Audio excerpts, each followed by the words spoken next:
Večer uživa, vsebine in dogodki, ki navdihujejo. Dobrodošli in dobrodošli v novem podcastu Večer uživa. Naš tokratni sogovornik svet spoznava in zaznava tudi skozi stopala, saj je večino časa bos. Tudi po zimi. Je fekolog in eden od pobudnikov akcije Očistimo Slovenijo v enem dnevu. Je avtor večkrat ponatisnjene knjige Človek navodila za uporabo. Na polno in v vsem razkošju uživa preprostost. Kako? Slišali boste v tokratnem podkastu. Dobrodošel, Nara Petrovič. Nara Petrovič, pozdravljeni, dobrodošli. Kako ste? Super, odlično. Krasno. Povejte mi, večkrat, večinoma vas, ko vas spremljamo, vidimo, da ste nasmejani, da ste dobre volje.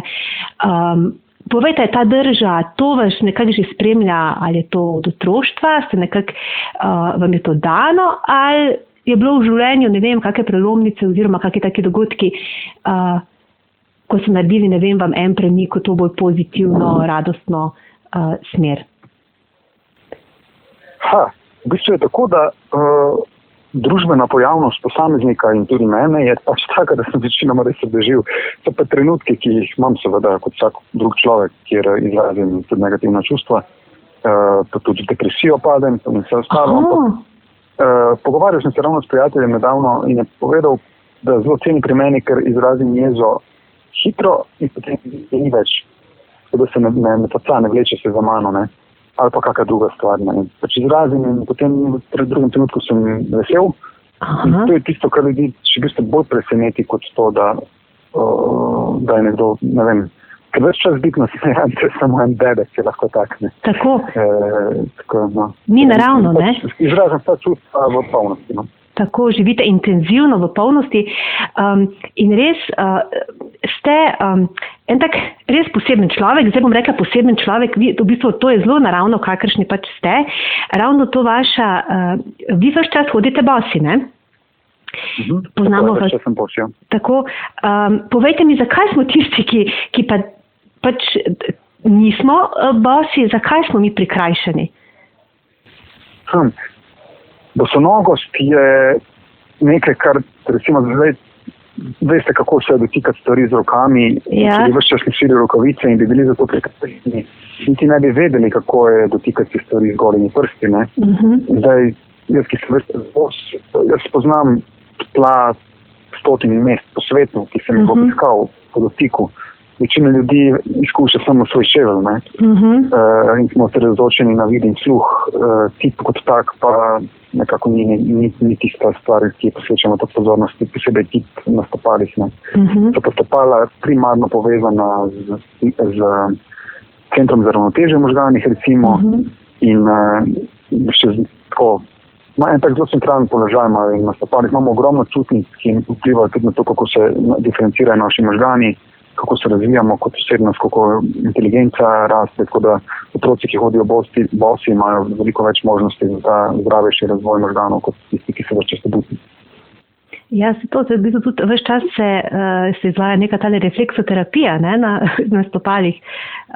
Se pravi, da vi bi lahko rekli, da ste bolj zdravi kot verjetno, da drži, da ste bolj zdravi kot en povprečen,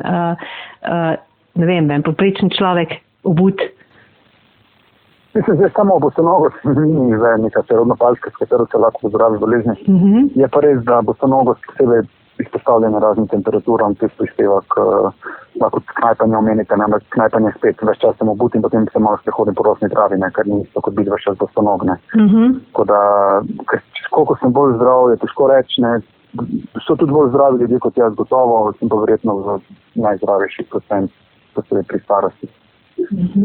Ker 46-47 let star človek, ki ne vem zdaj kako drugi, jaz ne poznam, se ne gibem toliko med ljudmi, da bi vedel, da ne uživa domenih zdravil, pa ne hodi k zdravniku in tako. To je moja realnost, že od mladosti. Že od mladosti? Ja, dobro, v najstniških letih sem nehal hoditi k zdravniku in potem od takrat nisem bil v Indiji sem bil pred zdravnikom, ko sem padel. Bolj tako, na vlaku in urgentno. Sem pač moral iti, drugače pa, urgentne stvari, drugače pa ne. Nada, kako pa vi sicer to dobro počutje vzdržujete, neko radost ali pa nek pozitivno odnos do življenja? Kaj je tisto, kar... Jaz sem v bistvu, jaz sebi pravim pesimist. Pesimist? Ampak tak, pesimist z enim, kako se temu reče že, šaljivi pesimist, kar pomeni. V bistvu tako pričakujem, da bo vse slabo in potem, v bistvu, če se izkaže, da je slabo, potem sem imel prav, če pa se izkaže, da je dobro, pa sem lepo prijetno presenečen. Ker svet je v zelo takem čudnem stanju danes, in nič nenavadnega, če pride katastrofe, ampak takrat jih lahko opazujem brez obremenitev, če pa se lepe stvari zgodijo, pa jih tudi zajamem s polno žlico. Tako da ni da bi bežal pred slabimi stvarmi, niti dobre stvari pa, ne vem, objamem jih, zajamem jih, cenim jih, uživam jih. Ste fekolog in eden od pobudnikov projekta Očistimo Slovenijo v enem dnevu. Za podobne projekte usposabljate tudi posameznike po svetu. Ustanovili ste tudi skupnost Sončni griči Istre, kjer negujete tako imenovano razkošno preprostost. Zakaj gre? V konceptu le-te pravite pa, da ste torej tudi popoln potrošnik, večina nas pa je potratnikov. Zanima me tudi, kaj to pomeni. Zdaj, jaz se hecam s tem, ker ko ljudje pridejo pa vidijo, da kako živim, se reče, pa si ti nisi potrošnik, se nič ne kupuješ. In dejansko, recimo oblačil nisem kupil, ne vem, kdaj kupim kaj. Ker vedno kaj dobim, pa kakšno malenkost kupim, pa mi traje 10-15 let, tako da zelo malo stvari porabim. Kar rečem, da sem popoln potrošnik, govorim v smislu tega, da bi stvar porabim do konca. Kupim ali pa dobim, porabim do konca in potem še vedno uporabim za zastirko, za navrt, ali pa za kakšne tunje, za brisanje in podobno. To je ta popolno potrošništvo. Razkošna preprostost je pa filozofija, pri kateri si v polnosti privoščim uživati v tem, kar imam, namesto da ves čas sanjarim o nekih drugih stvareh, ki jih nimam, in sem depresiven zaradi tega, ker nimam novega telefona, pa novega računalnika, pa nove neke igralne konzole, karkoli takega.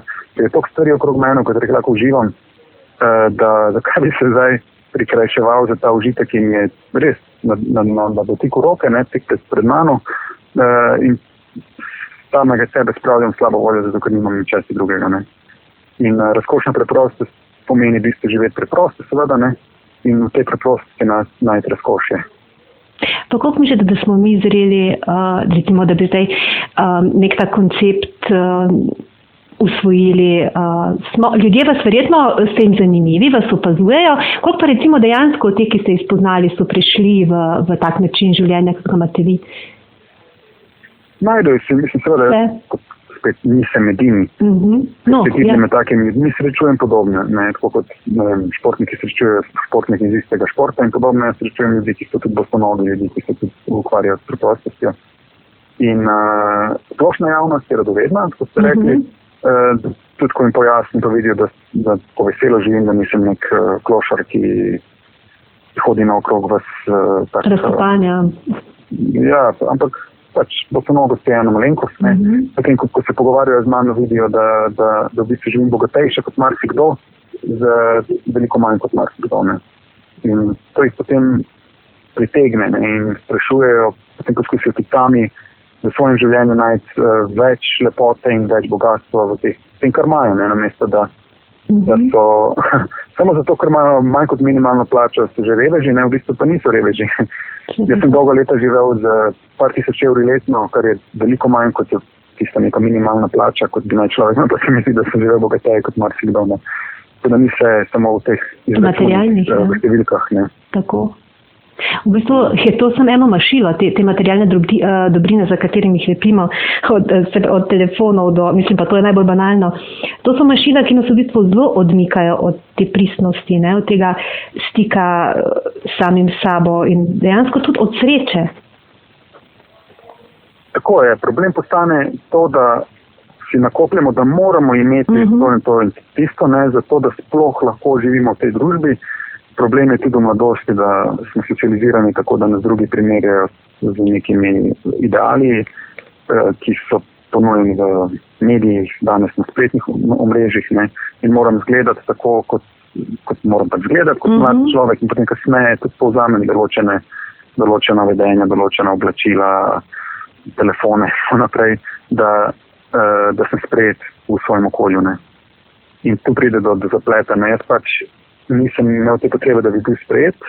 Ampak v bistvu en tak zanimiv paradoks se zgodi. Tem, ko presežem družbene norme in nekaj časa me družba čudno gleda, ampak potem pa postanem privlačen in me družba isto objame in sprejme. Tako da marsikdo, ki se poigrava s to idejo, ne, da bi imel drugače živel, se ustavi na to prehitro, ne, ker eno obdobje samote, eno obdobje izolacije pride, ki ga je treba pač prebroditi in potem postanemo privlačni za to, kar smo ustrajali, ker smo neko integriteto pokazali svetu. Ne. To je nujno potrebno, ne, to obdobje izolacije, ne, na tem prehodu. Tako je, ja, ta ena izolacija, ta ena samota, eno obdobje zavrnjenosti skoraj da družbe je en tak nujen korak pri vseh ljudeh, ki so se celoti časa takega. Seveda pa sploh ljudje, ki so pred časom, bi človek rekel, ki so napredni, so pa tudi najprej vedno strani družbe zavrnjeni, spravi niso sprejeti, ne? Naravno, ampak vam pa tudi... Družba, ja, kar izvolite. Ja, no pač družba je pač taka, da ima rada nek status quo, ne, in status quo zmenirati brez čas ni fajn. Tako. Čeprav vi ste tudi tak en zelo lep primer, jaz nisem imela glede na to, da zelo živite v naravi oziroma zelo ste od teh neke standardne oziroma od tega standardnega okolja izolirani, živite v naravi. Hkrati pa ste, kar se te tehnologije tiče in teh stvari, ste pa zelo fleksibilni in odzivni in jaz nisem imela nobenih težav z vami sploh postaviti stika, ne? Znate to lepo harmonizirati, bom rekla, neko to urbano oziroma tehnologijo z neko to prvinskostjo. Se da lepa taka neka celota, ne vem, sinhrona ustvariti, ne? Ta svetova nista tako nujno zelo ločena. Pred leti sem poslušal eno predavanje Jakob von Uexküll, on je ustanovitelj alternativne Nobelove nagrade, ki jo podeljuje za dosežke, pač za take človeške dosežke. No. In on je govoril o tem, da je v današnjem svetu problem ta, da samo izolirati se in pobegniti iz tega sveta ni dovolj, zato ker se slabe stvari v svetu dogajajo s tako veliko hitrostjo, da je treba priti interakcijo s svetom in se ukvarjati z njim in poskušati reševati stvari tudi znotraj teh mainstream, če tako rečem, no, mainstreama. In on me je zelo navdihnil v bistvu iti v tej smeri, da obenem živim na malo distance od sveta, da ga drugače in lepše vidim tudi te distance, po drugi strani pa zelo intenzivno tudi stopam v ta svet in se vključujem v razne, ne vem, čistimo svet, zdaj delujem recimo kot raziskovalni asistent v mreži Ecolis, ki se ukvarja z skupnostno vodenimi projekti na evropski ravni, tudi interakciji z Brusljem. Ne vem, pošljem kak mail poslancem v Evropskem parlamentu in tako naprej. Sem obenem v divjini, po drugi strani pa sem tesno povezan tudi s tem svetom. Kako se pa odzivajo? Rekli ste, da pošiljate poslancem v Evropskem parlamentu razne kontakte oziroma ideje, projekte. Kakšni so odzivi? V bistvu se prijazno odzovajo. Smo imeli v bistvu en dogodek spletni, in sem nagovoril naše evropske poslance, zato ker se je dogajalo iz Bruslja in so se trije prijazno odzvali. Ena poslanka se je tudi vključila v dogodek, tako da potem pa pač v bistvu jaz ne ohranjam nujno vedno stika z njimi direktno, ker potem naša ekipa, ki se ukvarja z politikami, ne, oni potem sledijo, zato jaz sem pa spostavil prvi stik. Če si tako ponovadi razdelimo, da kdor je iz določene države, potem tudi lažje v svojem jeziku komunicira z njimi. Smo pa predstavniki večine evropskih držav, tako da si lahko privoščimo tudi to, da komuniciramo pač v različnih jezikih. To zanimanje je, ne? Mika. Ja, je to bilo zabavno. 2012 sem dobil bos v Evropskem parlamentu. Ja. Dobro, najprej sem bil v Bruslju, ni bil problem, v Strasbourgu pa so nadelali težave, ker sem bil bos in so rekli, da ne smem, potem pa sva z svetovalko tega poslanca, ki nas je gostil, sva uspela jih prepričati in bil tam 4 dni zbirali podpise za eno pisno deklaracijo. Ne. Tako da sem imel tudi take prigode. Ja. Sicer pa ne, zakon nam, deva še to malo razčistiti, zakon nam ne prepoveduje, da bi, v bistvu mi lahko v kakršenkoli prostor vstopamo bosi. To naj ne bi bil problem, ne? Če živimo tako. Ne bi smelo biti problem. Ja. Izziv se pojavi, ker ljudje mislijo, ali pa mislijo, da se bo človek poškodoval, ali pa mislijo, da je nehigiensko in tako naprej. V bistvu pa jaz si večkrat noge operem, kot si vsak svoje čevlje operem, če smo pri tem. No. Bravo. Pa, ne vem, nobenih glivic ne morem imeti zato, ker pač imam noge stalno na zraku, ne. Človek v čevlji dobi glivice. Moje stopala, moje podplati so čvrstejši kot pri marsikomu, če ima nekaj Japonka ali kaj podobnega, ne. Tisti podplati včasih tanjši od mojih stopal. Pa še navajen sem in sem bil bolj pozoren in se ne poškodujem. Ampak ljudje ne vejo tega in potem mislijo, ta človek se bo poškodoval in potem recimo meni ali pa drugim bosonogcem hoče preprečiti vstop v določene prostore. Včasih tudi preprečijo. Ne. Tako da se mi je zgodilo, ne vem, v večini držav je bilo okej, ne.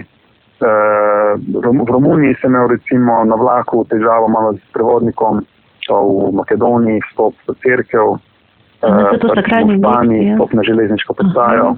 Takšni primeri, no. Ampak se da, ne? Namera, ko je namera dobra, vse gre skozi, ne? Mislim, sploh. Ja, pa tudi odvisno, v kakšnem okolju sem. Recimo, če sem povabljen gost, potem sem tudi z ljudmi, ki mi odprejo vrata nekako in potem, ko sem nekaj časa z njimi, potem drugi tudi vidijo, da njih ne motim in potem je čisto drugačen odnos do mene. Če pa pridem čisto stan v neko novo okolje in s čem, recimo na letališčih, zna biti včasih tak problem, čeprav večinoma ni problem, no. Včasih. Treba se pa navaditi, ne, zato sem drugačen. Popolnoma razumem ti ljudi, jaz ne nastopam sploh za ono, kva pa delate, kar ste neumni, ne. Popolnoma razumem, da sem jaz biti čuden in da oni reagirajo povsem naravno, ne. Poskušam potem iz tega razumevanja se z njimi pogovoriti, če se da, če se pa ne da, pa imam v primeru, da moram iti na letalo, recimo, ali pa na nek dogodek, potem si bom pač čevlje nataknil za to, da pridem mimo te osebe, ki ne razume, ne. Ja. In kako se takrat počutite, če recimo pride do takega momenta? Odvisno, ne, če se človek normalno pogovarja in je pojasnil v redu, če pa se začnejo dreti name, ali pa začnejo biti agresivni, ali pa me potiskajo kot, ali pa me začnejo groziti in podobno, takrat pa se ne počutim dobro, ne, seveda. Poskušam se pogovoriti, ampak če mi gre, se ali umaknem, ali pa se podredim, enostavno nima druge izbire. Se pravi, mirnejša pot, ne, taka... Ja, tako. Nara, zdaj pa čisto eno konkretno vprašanje. Zima se bliža, vi ste, tudi po zimi ste bosi, ne? Večino časa, ja. Večino časa. Se pravi, da se lahko prehladite, no, oziroma ne vem, ljudje, ki si po zimi pa sploh radi, jaz rabim recimo dvojne, trojne zokne in čevlje, skibucke in vse živo in si sploh ne znam predstavljati tega, kako vam to uspeva, da ste bosi in vas res nikoli vas ne zebe. To je tak res dober primer. Jaz sem imel vedno dvojne, trojne štupe, pa skibuce in vse živo in komaj zmrzoval, vedno mrzle noge, katastrofa. Ja. Vedno mrzle noge, ne, stopate. In odkar sem se sezil, nimam več nobenih težav s stopali. Nikoli me ne zebe. Res, prav, dobro, včasih kot tam pohodim, pa si ga moram dati raztežnost problema s stopali, ne. Pa si nam brcam in podobno, ampak se res se zgodi. Medtem, ko prej, kot pravim, vedno zmrzil. Ja. Ko sem se sezil, pa se bi se zgodilo to, kar po mojem bi se zgodilo, recimo, nikoli ne nosimo rokavic, razen ko je res mraza, ne? Je tako, no, in zdaj, če bi mi več čas nočili rokavice, dvojne, trojne, potem bi nas tudi roke stalno zdaj. Ja, res je. Roke so isto kot noge v končinah, ki so naravno hladnejše kot trup. Se isto s kapo, ne? Ja, kapa isto, če imamo stalno na glavi, potem si telo navadi, da je glava mora biti toplejša, ampak spustimo zdaj po končine, ne, vsi je bistvena stvar.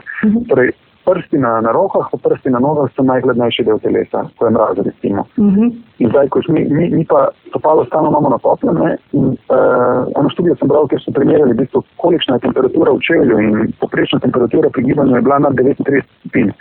Kar pomeni, da se stopala večino časa pregreta, In potem nič čudnega ni v bistvu, da imamo potrebo stalno stopala ohranjati pretopla. Če pogledate otroka, dojenčka, mu oblačajo tistega pajacka, in niti mu ne pusti stopalom dihati, ampak ima stopala že oblečeno. In potem mogoče otrok tudi joka, zato ker mu je vroče, v stopala pa, ker stopala in dlani, ker so hladnejše, tudi naravno bolj izmenjujejo toploto in regulirajo čut telesa za to, kdaj ga zveže in da mu je prevroče. Evo, to je pa zdaj en tak, kar me je kar presenetilo, hkrati pa me ni tole, da ste tudi vi imeli podobne težave. Prej, se pravim, ja. Prej. Nara, ste tudi avtor knjige Človek navodila za uporabo, zdaj že gre 5. ponatis je bil narejen? Ja, 5., 6. se niti ne vem več. Aha, 5., 6. Tak zelo močen, zgovoren naslov. Ko bi si človek mislil, da biti človek je pač nekaj najbolj naravnega, oziroma kaj v bistvu povejte nam, zakaj se bi mogli tega naučiti, oziroma te neke najbolj primarne veščine ali pa razumevanja ali pa vedenja, kako biti človek, kako biti človeški, kje smo izgubili ta občutek ali pa to vedenje? Kaj se je zgodilo? Zgodilo se je to, da smo sledili temu, kar vse kulture sveta sledile od začetka človeštva v davnih let. In sicer to, da smo se izomičili zato, da se ločimo od narave. Začelo se je z raznimi navadami, obredi, okraski, ki so potem vse bolj kompleksni postajali in na koncu smo postali to, kar smo, socializirana bitja v sodobni civilizaciji in nimamo sploh sposobnosti podvomiti o tem, kaj smo vse na umetni način postavljeni, usiljeni, kar je nasiljeno. No? In tako da vrniti se nazaj do človeštva je eno tako lutljenje čebule, ki nima konca in niti ni potrebe postati neko golo bitje človeško, lahko ostanemo socializirani. Bistveno je samo to, da pridemo do tistega nekega korenskega temeljnega dela sebe, da razumemo, da je človek kot naravno bitje nekaj lepega, pristnega in da potem zavestno dodajamo plasti socializacije, tako kot se nam zdi primerno. Ne? Tako da to je neka pot, taka srednja pot se meni zdi, ki je najbolj ustrezna, ker je popolnoma v divino, sleč do golega in živeti v žival, se mi zdi primerna pot. Je pa fajn razumeti, da je ta bitnost naša živalska, da je temelj zdravja, temelj dobrega počutja, temelj samozavesti in neke zdrave identitete človeka. Tako nekako, na kratko. Nara, pa kak recimo zdaj posameznik prihaja, na kak način lahko prihaja do te svoje srčike človečnosti oziroma bolj človečnosti. Na kak način se lahko, eden od skrajnih načinov je, da gremo res v divjino, tako ste rekli, kar sicer mogoče ni najbolj primerno, je zelo ekstremno. Kaj pa, vsak dan jaz, naši poslušalci? Vsak dan je, ko se da delati, v bistvu ključna stvar, ki jo je treba zaznati pri sebi, je reakcija, ki se nam zgodi v nas na naravna vedenja in naravne dejavnike. Recimo, ko si predstavljate, da vzemete deževnika, ga date v usta in pojeste. Ne. Ne morete si predstavljati, da se zgodi, ne? Ja.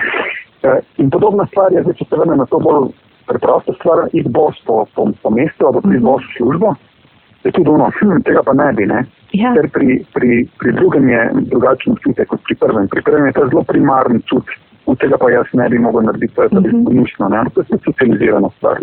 Ja. Marsikaj po svetu je, črve je, deževnik je, podobne stvari in tam je to delikatesa, ne? On je to z veseljem, da je v usta, ne? Ja. Mi se tega ne moramo predstavljati, ampak to ne pomeni, da ta stvar, to je samo nekaj, kar je kulturno nam pogojeno, ne? Lani, ko sem bil na Kitajskem, sem rekel, vse bom probal. Da ni važno, da sem vegetarijanče, kaj sem pojedel, bom in žabo in vse, kar sem jim postregli. Ravno tudi zato, da presežem notranje, kako bi rekel, zavore, ne, ki so v bistvu kulturno usiljene. Ne. In tako da tudi jaz še vedno sam sebe izpostavljam takim, bi rekel, izzivom. Ne. Ne jemljem, nisem prišel do cilja. Ne. To postaja človek, ki je proces, ki traja, ki se nikoli ne konča. Ki se vedno znova in znova poraja, ne, seveda. Ja, ampak to, ključno je to preseganje notranjega gnusa, notranjega odpora do določenih stvari, ki so popolnoma naravno človeške. Ne? In potem, ko vidimo, v bistvu me nič ni manj, ne? V bistvu sem še vedno dobro se počutim v redu, je vse. Recimo, kot ekolog se zelo ukvarjam s kakci, ne? Tudi uporabim besedo drek, ravno zato, ker je spet kulturno pogojeno, da ne smemo uporabljati. In tak predznak, ja, takoj. Tako je, predznaki damo. V bistvu ne rabimo dati predznaka drek, ne, in z drekom se ukvarjam in dreka se dotikam in, in spet ljudje se bo gnusno, da rekli, ta je počdak, ne. Je pa dejansko, ko drek kompostiramo, dobimo iz njega prvoklasno gnojilo, ki ga lahko dajemo za vrt, ne. Zakaj ne bi tega počeli, ne? In mi to v našem projektu počnemo in dobimo enkratno gnoj, ki ga potem uporabimo za njivo in recimo za sadna dreva in tako naprej. Krasno, ne je navdihujoče. Zdaj, če sem kom prebudil gnus, naj se opazuje, ne? Ja, evo. Naj se opazuje in se reče, zakaj se mi zdaj gnusi, zakaj se mi mogoče, kaj pa če z mano nekaj narobe, kaj pa če to, kar ta človek počne v bistvu bolj prav, kot to, kar jaz mislim, da je prav. Točno to. Vi ste zdaj dali tako odlično iztočnico za prvih korak k vračanju k sebi, bi lahko rekla, ne? Recimo tako, ja. Na ta način. Joj, res se navdihujoč, tak prijeten sogovornik ste, Nara. Zdaj pa, za konec, ne vem, imamo zdaj, naši podcasti imajo en tak moto, ali kako narečem slogan, vsebine in dogodki, ki navdihujejo. Saj tudi ste že nanizali, smo lahko razbrali to, kaj vas v življenju navdihuje, vam razpira krila. Pa mogoče se nekako strneva, kaj bi rekli tist, kar je vam v življenju nek največji navdih, pa gonilo. Pa tudi radost ali pa nekaj, kar vas spodbuja k preseganju. Najbolj od vsega je zame navdih lepota človeka, prav vsakega človeka, ki ga srečam. Ker ne glede na to, koliko teh lupin vsaka čebula vsakom človeku nosi, je v sredici res nekaj lepega in če se le potrudim, da prisluhnem ljudem in jih dobro spoznam in razumem celotni njihov kontekst, v katerem živijo, je zadaj vedno nekaj lepega. Ne? Kot je rekel, pozabil sem že avtorja, ampak nekdo je rekel, ne moreš sovražiti človeka, če ga zgodbo poznaš. In zgodbe ljudi so res nekaj navdihujočega, tako da imeti čas in poslušati ljudi, posebej take, do katerih imamo predsodke, ne, ali pa si mislimo, da so kaj, ne. Potem, če jim res prisluhnemo, razumemo ozadje in vidimo nekaj lepega v tem. No, to je pa tak zaključek, da imam jaz kar mravljince. Ja, hvala. Več informacij o podcastih in o dogodkih Večer v živo najdete na spletnem naslovu www.vc.com/uzivo. Tudi tokrat sem bila z vami Maja Furman, srčno in srečno, do kmalu.